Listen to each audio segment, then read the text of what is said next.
ஆண்டவருக்காக ஆவலுடன் நான் காத்திருக்கின்றேன். அவரது சொற்களுக்காக ஆவலுடன் காத்திருக்கின்றேன். ஆண்டவரிடமே உள்ளது பேரன்பு, மிகுதியான மீட்பு அவரிடமே உண்டு. லூக்கா நற்செய்தி அதிகாரம் 4 திருவசனங்கள் 24 தொடக்கம் 30 முடிய. இயேசு நாசரேத்திற்கு வந்திருந்தபோது தொழுகை கூடத்தில் மக்களை நோக்கி கூறியது: நான் உறுதியாக உங்களுக்கு சொல்கிறேன், இறைவாக்கினர் எவரும் தம் சொந்த ஊரில் ஏற்றுக்கொள்ளப்படுவதில்லை. உண்மையாக நான் உங்களுக்கு சொல்கிறேன், எலியாவின் காலத்தில் 3½ ஆண்டுகளாக வானம் பொய்த்தது, நாடெங்கும் பெரும் பஞ்சம் உண்டானது.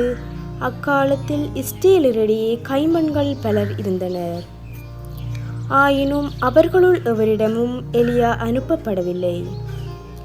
சீதோனைச் சேர்ந்த சாரிபாத்தில் வாழ்ந்த ஒரு கைம்பெண்ணிடமே அனுப்பப்பட்டார்.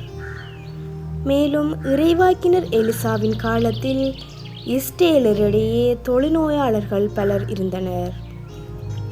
ஆயினும் அவர்களுள் எவருக்கும் நோய் நீங்கவில்லை. சிரியாவை சார்ந்த நாமானுக்கே நோய் நீங்கியது. தொழுகை கூடத்தில் இருந்த யாவரும் இவற்றை கேட்டபோது சீற்றம் கொண்டனர். அவர்கள் எழுந்து அவரை ஊருக்கு வெளியே துரத்தி அவ்வூரில் அமைந்திருந்த மலை உச்சியிலிருந்து கீழே தள்ளிவிட இழுத்துச் சென்றனர். அவர் அவர்கள் நடுவே நடந்து சென்று அங்கிருந்து போய்விட்டார். இது ஆண்டவரின் அருள்வாக்கு. கிறிஸ்துவே உமக்கு புகழ்.